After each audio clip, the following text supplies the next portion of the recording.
Guys, bago tayo mag-umpisa, sana huwag niyo kalimutan na mag-subscribe sa channel ko, mag-subscribe at i-like, i-share and comment ang video na to kahit para naman dagdag ang kita natin guys. Malaki ng tulong yan guys sa aking channel.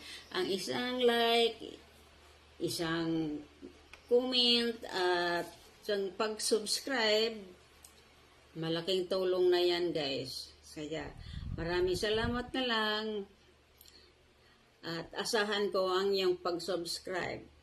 Thank you, thank you. Hello guys, good evening sa lahat.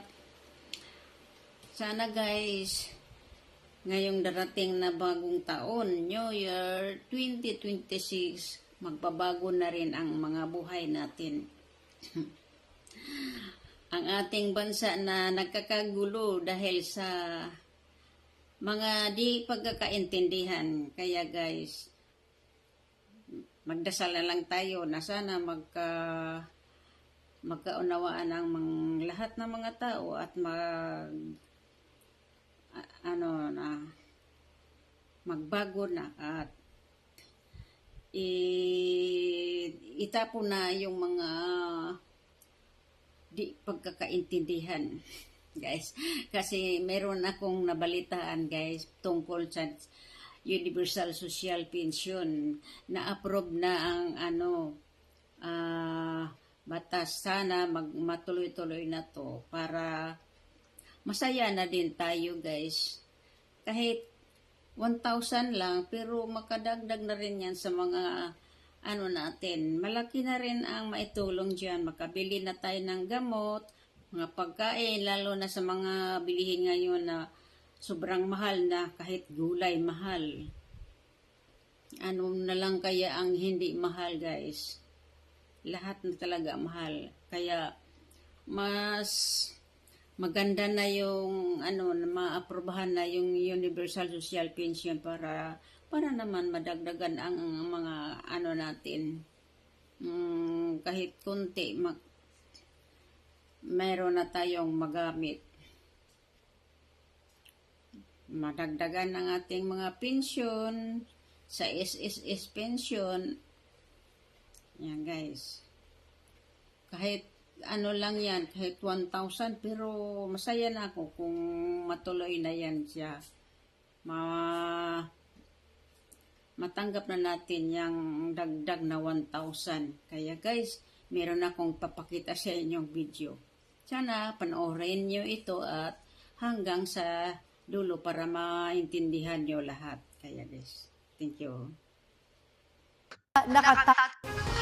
Lusot na sa Committee on Senior Citizen ang pagkakaroon ng isang universal social pension na nagbibigay ng dagdag benepisyo para sa mga nakatatanda. Live rin mula sa Batasang Pambansa, si Julian Bunag.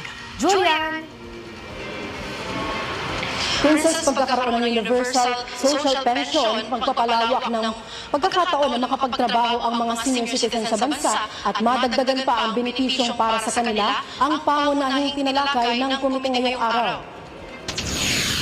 Kabilang ang isang substitute bill para sa 23 panukalang batas na naglalayong magkaroon ng Universal Social Pension ang mga senior citizen. Ang isa lang sa mga tinalakay ng Committee on Senior Citizens ngayong hapon. Sa pagdinig ng komite, minumungkahi ng ilang mga kongresista na iakyat na sa 1,500 ang matatanggap ng mga senior citizen na buwan ng pensyon na ibibigay ng pamahalaan para sa kanilang pang-araw-araw na gastusin medikal. Pero iginiit ni Committee Chairperson Milagros Magsaysay na mas praktikal kung ito ay gagawin mo ng 1,000 pesos. I'm just being practical, kasi hirap na hirap ako noon na nagpa-approve yung 500 eh. Kaya I don't know ngayon kung makalusot yung 1,000. Ito rin ay siniportahan ng National President ng United Senior Citizen Welfare Association of the Philippines Incorporated na si Angelito Pragides. Aniya, madali nang magdagdag o mag-amyenda sa isang batas kapag ito ay naipasa na. Ang kanila pong kagustuhan ay maaprubahan na ang Universal Social Pension as it is. Para po maapruba na maging batas. Pagkat sa aming paniniwala po, if there is that law, madali na pong i-amend kung may existing law na. Katulad po na sinasabi ng iba na magdagdag, the law can be amended mas madali kung meron ng existing law. So, baka po magkaroon ng problema sa budget kung maglalagay tayo ng mga extra provisions of that law. So, 1,000 is enough.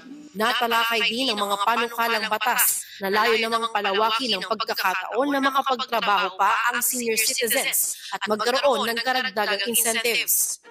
Sa siyang panukalang batas nga na yan na pagpapalawak ng pagkakataon na makapagtrabaho pa ang mga senior citizens sa bansa ay sinang-ayunan o sinuportahan din ng Department of Trade and Industry sa kanilang pagdalo sa pagdinig ng komite. Mula rito sa Kamara para sa totoong balita sa Bagong Pilipinas, Julian Bunag, Congress News. Lusot na sa